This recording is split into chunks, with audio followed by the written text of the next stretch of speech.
Hey, I've had problems with this Whirlpool refrigerator, trying to figure out how to clean it. Well, I finally figured out how to clean it, so I just want to show you how to clean and how to get this glass out so you won't have to agonize and go through manuals and all this other stuff.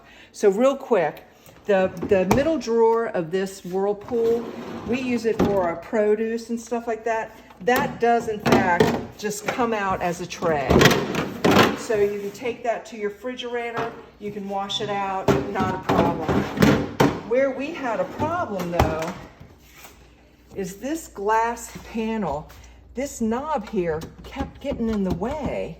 And it's very simple, and I don't know why I didn't think about it first, but to get it out, you lift it up and you give it a little push in the back, and you push it back towards the back, and that gives you just enough clearance right here to get past this knob. And you can just take this glass out, and now you can clean it. Ta-da! To put it back in, you put it all the way to the back, and then it clears this, and then you just do a gentle pull forward.